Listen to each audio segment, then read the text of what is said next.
समझ में आयल तोहरा के कि तोहर जगह कहाँ बा। भाग्यशाली पत्नी का जगह होला पति का चरण में, और तोहरा जैसन पिशाचनी का जगह होला ये जमीन में। जैसे गिरल बाड़ू ना वैसे ही गिरल रहा, नहीं तो धस जाओ, नहीं तो धस जाओ, नहीं तो धस जाओ, नहीं तो धस जाओ।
आखिर पीहू के पापा चाबी कहाँ रख देले बानी। हमरा हर हाल में चाबी चाहिए, न तो हमरा के कैसे मालूम चली कि पीहू के पापा अलमारी में कांच पहले बानी। कतो रखा गए चाबी कुछ।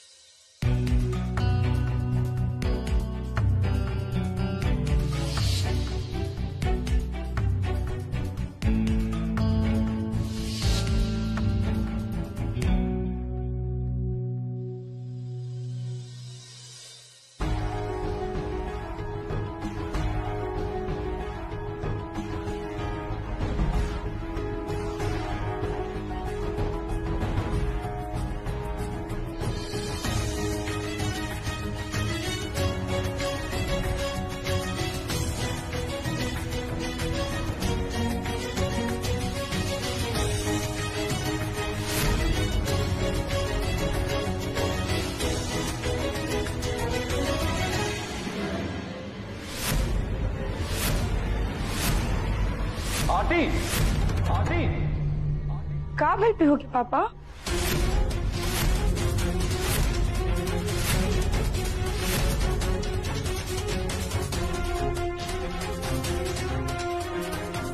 क्या कर रहे हो बड़ू तू?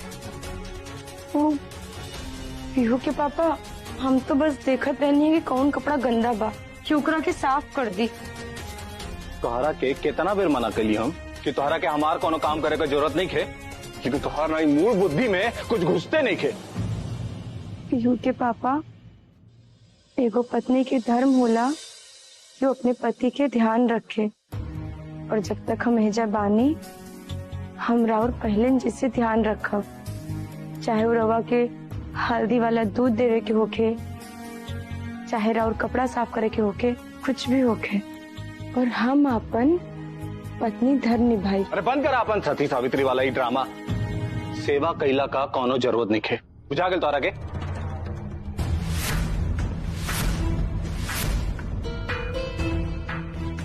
पत्नी जब पति की सेवा करती है तो उसे ड्रामा नहीं, पत्नी का पति के प्रति समर्पण होना कहते हैं। और बहन,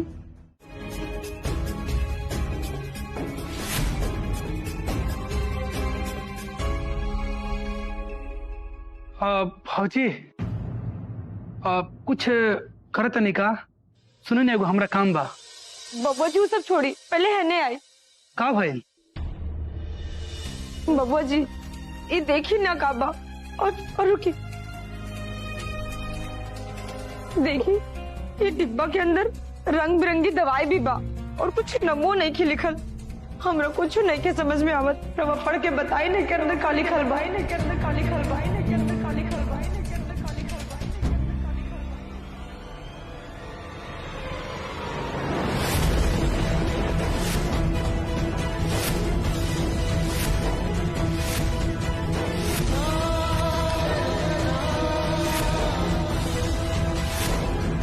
बबुआ जी, कहाँ भाई बबुआ जी? बबुआ जी कहाँ भाई बबुआ जी? ऐसे का लिखल बा एकरा अंदर जो रवा रोवे लगली? बोली ना बबुआ जी, हमारा मन बहुत घबराहट बा। बोली कुछ ऐसे वैसे नहीं के लिखल लो इनमें, वैसे नहीं के लिखल लो इनमें।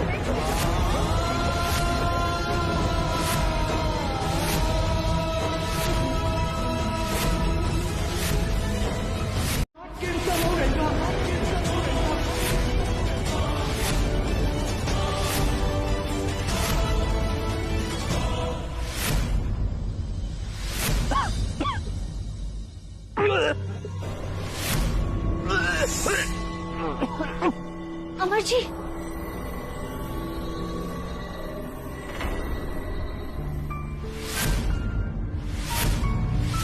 तोहार और हमार रिश्ता बारिश में पड़ल पटुआ नियन सड़ चुकल बा। तोहरा के हम तोहार मकसद में कामयाब ना होके थे। न तोहरा लगे अफसोस करे का कोनो बहाना रही और न खुदावरी का पास।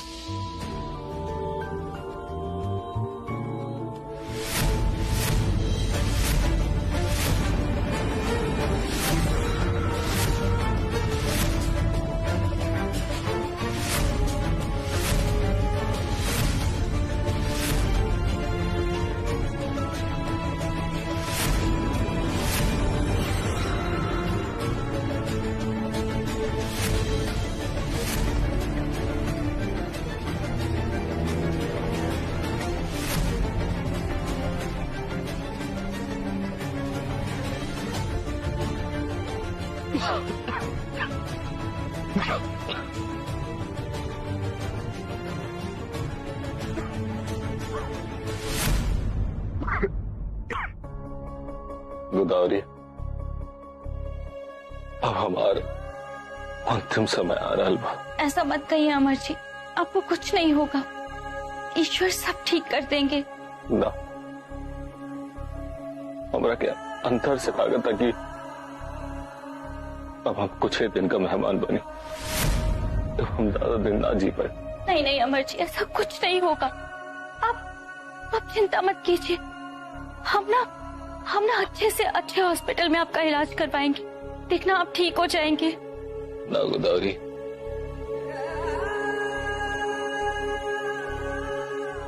सच तोहरो पता बा और हमरो पता बा, और इस सच के अब ज्यादा दिन तक छुटलावल ना जा सकेगा।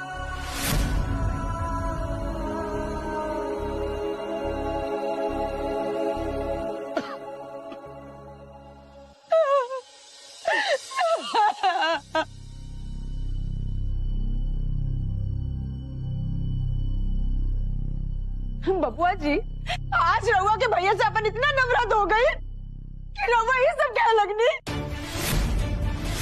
क्या है बाबा जी? और हमरा के मालूम बात पीयू के पापा के कुछ नहीं के मन। हाँ बहन, अमर जी ने एक नाटक किया था आपकी रक्षा करने के लिए, जिससे आप मजबूत बन सके और उनके जाने के बाद आप अपना जीवन अच्छे से जी सके। लेकिन उनको ये सब करे के क्या जरूरत पड़ गई? अरे आप बताओ, पीयू के पापा से पहले हम ही ना रही तो?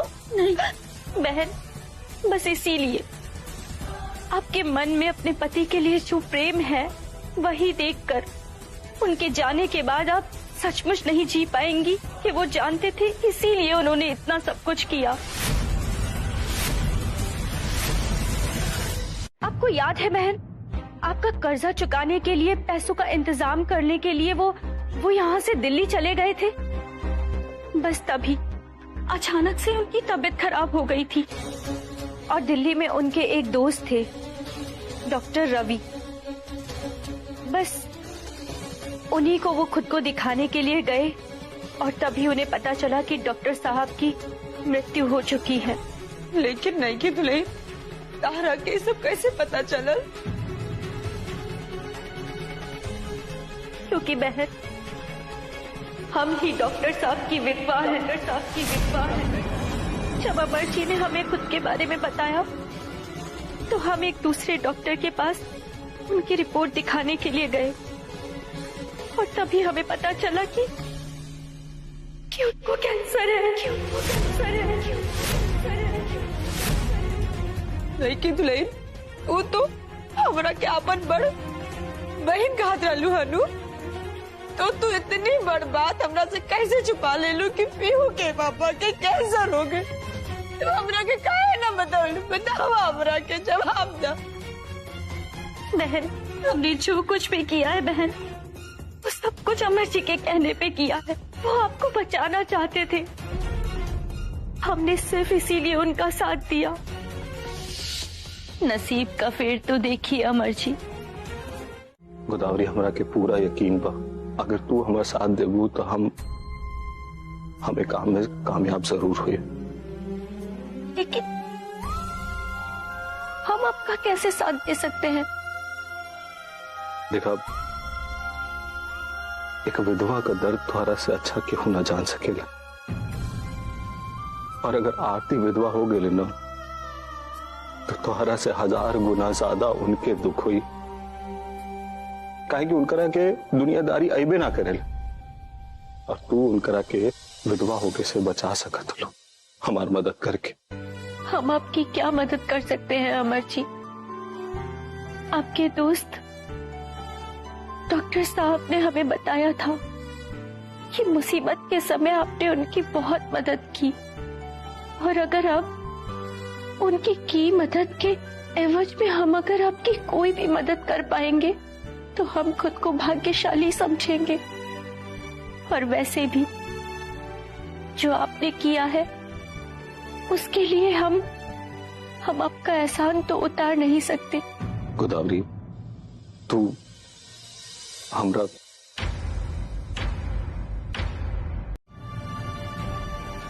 ऊपर से हम वहां जाकर उनके साथ बुरा बर्ताव करें? नहीं नहीं, ये हमसे नहीं होगा। ठीक बा, तुम्हारा के ऐसा कुछ ना करे के पड़ी। तू आरती का साथ है, कोनो अत्याचार ना कर पाओ, तू जैसे बढ़ू वैसे ही रही है। जौन भी करे के हुई वो टॉर्चर का नाटक हम करब, हम आरती के भी टॉर्चर करब, आरती पीहू के भी करब, इतना टॉर्चर करब कि वो हमरा से नफरत करे लगी और घर छोड़ के चल जी। अमर जी, क्या आप अपनी पत्नी के साथ ये सब कर पाएंगे?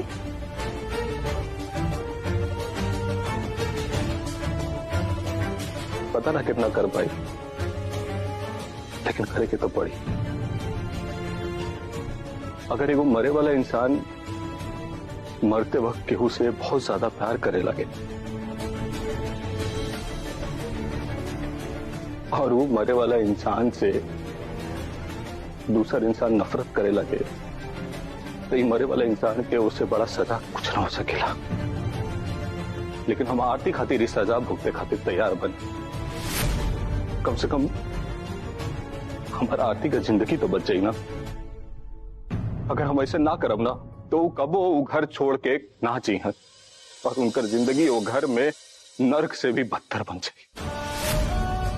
और हम अपन आरती का जिंदगी बचावे खातिर कुछ हो करा, कुछ हो। पर अमर जी, इतना बड़ा फैसला लेने से पहले एक बार और सोच लीजिए अमर जी। हम सब सोच समझ कर बोल रहा बनी गोदावरी। हमार मौत तो तय बा, लेकिन हमार मरे से पहले आरती के वो घर छोड़ के गई बहुत जरूरी बा। लेकिन तुम्हारा मदद के बगैर हम भी कुल ना कर पाए। यही से कहता नहीं कि तू हमारा से ब्याह कर लो, ले ला हमारे साथे साथ फेरा और हमार आरती का जिंदगी बचा ला। हम तुम्हारा आगे हाथ जोड़ कर। ठीक है, ठीक है अमर जी, आपके मन में जो अपनी पत्नी के प्रति प्रेम है उसे देखकर हम नतमस्तक होकर आपकी मदद करने को तैयार हैं। तो क्या हुआ? हमारे साथ देने खातिर सबसे सही समय ये है गोदावरी। लेकिन अभी हम क्या कर सकते हैं? आरती के महीने हम कमरा में जमीन पर गिरल छोड़कर आयल बनी। तू जाके उनकरा के हमरा खिलाफ भड़कावा। अगर ए वक्त पे तू हमरा ऊपर गुस्सा करबो ना तो सबकर नजर में आ जाइबो। रंजन जगत पहले ही से हमरा ऊपर नजर रख ले बड़ा से। अगर तू हमरा ऊपर गुस्सा करबो ना तो वो दोनों भी तुहार साइड आ जी हंस। फिर धीरे धीरे तू अपन प्रभाव आरती जगत रंजन तीनों पर बना ले वो। अब फिर हमनी के ऊ कर सकत नहीं जा तो हमनी के करे के बा। लेकिन ये तो गलत और झूठ होगा ना अमर जी। झूठ बात बा वो तो हमनी के पता बा ना, लेकिन परिवार के लोगन खातिर ये सब सही और सच बा। अब वही तू आरती कहे जाके जितना भी तुहरा के हमरा के धमकावे के बा, जलील करे के बा, सजा देवे के पड़े, जेल भेजे के पड़े, जौन कुछ भी करे के पड़े वो करा, लेकिन आरती का दिल में हमरा खातिर नफरत पैदा कर। लेकिन अमर जी सब लोग हमारे बारे में क्या सोचेंगे कि हम कैसी औरत है जो अपने। वो तो हम जानत नहीं ना तू कैसन औरत हो। अगर आरती हमरा के परेशान देख के घर से छोड़ के चल जाइए तो हम तो हर जिंदगी भर रहनी रहा। लेकिन अमर जी ऐसा करने से आपको बहुत कष्ट सहना पड़ेगा।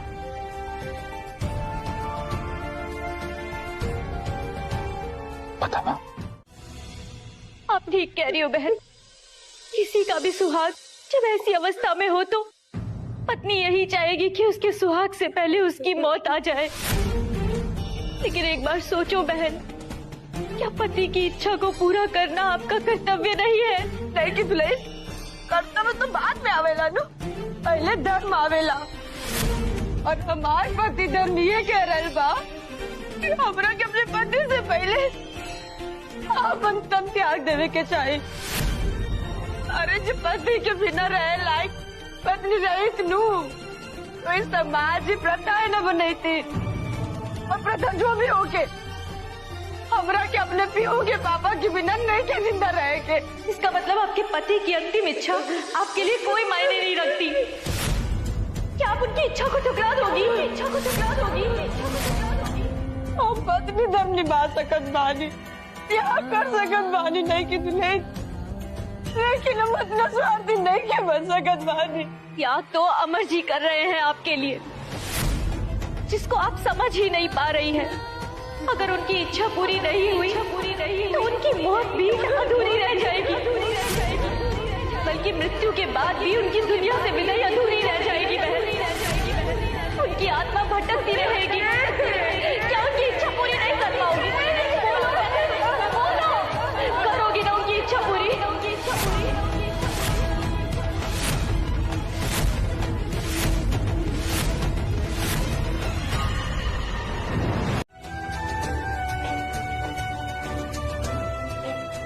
हम तो बस ये चप्पल खाए लायक काम के लिए बनी, बस सिर्फ और सिर्फ चप्पल खाए लायक बनी। सिर्फ और सिर्फ चप्पल खाए लायक काम के लिए बनी। चप्पल रुकिए, रुक जाइए। भौजी हम नहीं लायक बनी। रुक जाइए देवर जी, ये सब अमर जी को छुपा कर ही करना था, इसीलिए तो उन्होंने ऐसा किया। जो हुआ उसे भूल जाइए और आगे की सोचिए कि हम सब अमर जी की इच्छा को कैसे पूरा कर सकते हैं, उनकी इच्छा का आदर कैसे कर सकते हैं। और एक बात, हम आप दोनों से वचन चाहते हैं कि आप दोनों ये बात किसी को नहीं बताएंगे। गोधौली भौजी रुआ का कारल बनी।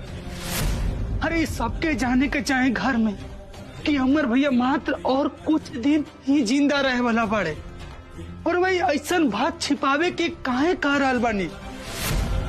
और ये ऐसा घड़ी में हमने के एक सबके गिला सिपा भुला के वहाँ के जिंदगी के हर खुशी देवे के चाहे। गोदावरी भौजी जितना हो सके उतना खुशी देवे के चाहे। सब कुछ गिला सिपा भुला के उनकरा खातिर एक बन के रह के चाहे। रे वो माना काहे कर रहा बनी। नहीं रंजन देवर जी, ऐसा नहीं हो सकता है। अगर अमर जी चाहते तो वो खुद ही सबको ये बात नहीं बता देते क्या? उन्होंने ये बात सबसे छुपाई।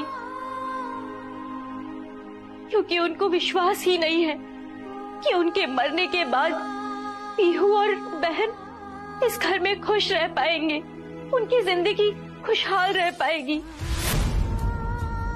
और उन्हें अपने परिवार के बारे में तो अच्छे से पता ही है, यही उनकी अंतिम इच्छा है। और वो जानते हैं कि हम उनके विश्वास को नहीं तोड़ेंगे, इसलिए उन्होंने सारी बात सिर्फ हमें ही बताई।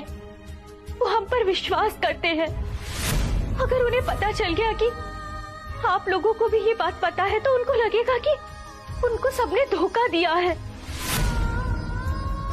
और फिर वो हम पर भी विश्वास नहीं करेंगे। जीवन के अंतिम समय में भी उनको लगेगा कि सबने उनको धोखा दे दिया है। उनका विश्वास टूटना नहीं चाहिए, उनका दिल नहीं टूटना चाहिए। किसी भी हालात में उनको पता नहीं चलना चाहिए कि हमने आपको और बहन को उनके बारे में सारी बात बताई है। ये सब जो भी कुछ हो रहा है ये आप लोगों को पता चल गया है, ये उन्हें नहीं पता चलना चाहिए। रंजन देवर जी, गोदावरी भौजी, हम हाथ पे हाथ रख के अपना भाई के देखते हुए ऐसे बैठ नहीं सकत। रंजन देवर जी, हमें हाथ पे हाथ रखकर नहीं बैठना, बल्कि हमें तो बहन को तैयार करना है अमर जी की अंतिम इच्छा को पूरा करने के लिए। अमर जी के लिए उनकी इच्छा पूरा करना यही हम सबका कर्तव्य है। अमर जी को ये विश्वास हो जाना चाहिए कि बहन उनसे नफरत करती है और उनको और इस घर को छोड़कर पीहू के साथ इस घर से जाना चाहती है। बस बहन इस घर से किसी तरह से चली जाए तो उनकी अंतिम इच्छा पूरी हो जाएगी। लेकिन पीहू के पापा के सब कुछ सह सकत बानी, उनका गाली, उनका मार, उनका डांट, उनका गुस्सा, उनका नाराजगी, लेकिन तू ही मत कहा कि पीहू के पापा को छोड़ के चल जाए। अब उनका आखिरी दिन में उनका के छोड़ के चल जाए, ये हमरा से ना हुई। हम पीहू के पापा की सेवा करब, उनका सेवा करब, वो एकदम ठीक हो चाहिए। नहीं किया तू, अब उनका के छोड़ के ना जाए, पीहू के पापा के छोड़ के ना जाए।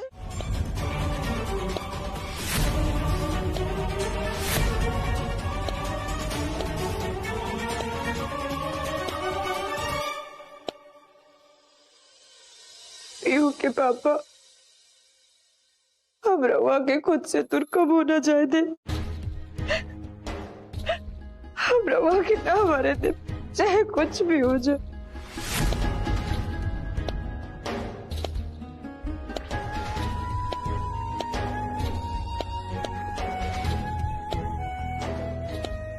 भले हमरा के अपन जान देवे के पड़े, लेकिन हम रवा के जान बचा के ही रहा।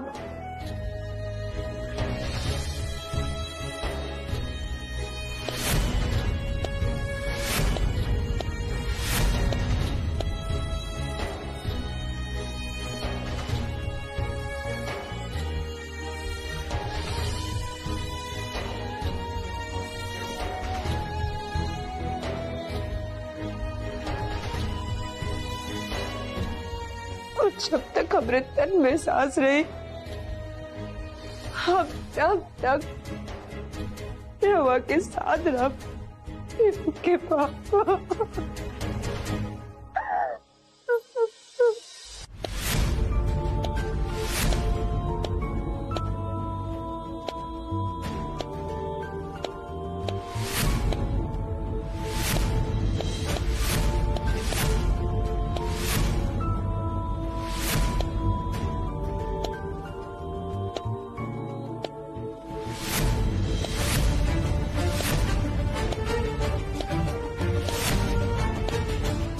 हमरा पता बने की दुल्हन तो ये सब काहे कर रहल बाड़ू। पीहू के पापा हमरा के तकलीफ देवे खातिर हमरा गला के मंगलसूत्र तोड़ देले बाड़न, पर अभी आके अपना सजा दिया रहल बाड़ी तारा से मार पिटाई खाकर। हम अपना पति के महानता के जान रहल बानी, लेकिन हम उनके सामने जाहिर ना होके दे। जितना पीहू के पापा के परीक्षा बा, अतना ही हमरो खातिर परीक्षा के घड़ी बा।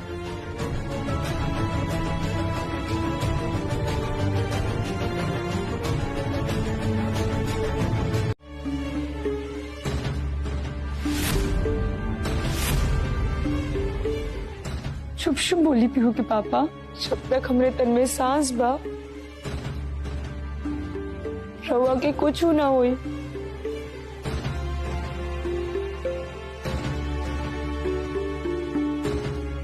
ठीक बा, लेकिन मान लो कि हमारा धड़कन पहले रुक जाए, तब का हुई ये मनिका के? का हो गई रउआ के पीहू के पापा? रउआ काहे से बहकल बहकल बात कर रहल बानी? ऐसा कुछ ना होई। आरती, ये तो क्यों के नहीं के पता ना कि केकर धड़कन कब पहले रुक जाए। हमारा धड़कन पहले रुक जाए तो हार का होगी? कुछ ना हो। पहली बात तो ऐसा कुछ भी ना होए, और अगर मान ली ऐसा हो भी गई ना, तो सावित्री के लेखा हमू अपने सत्यवान के जीवन यमराज भगवान से छीन के ले आए। और ये जो काला मानिक बानू, ये हमरे के ताकत दी।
जब सब कुछ बिखर जाला तो ओकरा के समेट के रखल ही जिंदगी कहलाला, बिल्कुल ही काला मानिक की तरह।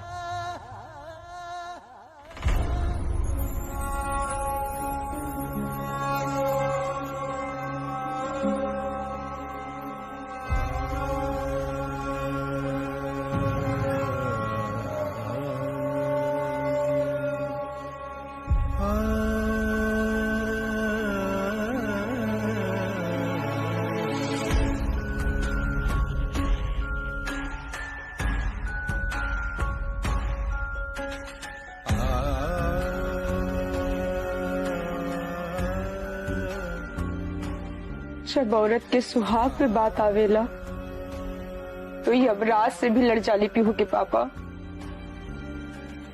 और हमहू एकरा खातिर तैयार बानी।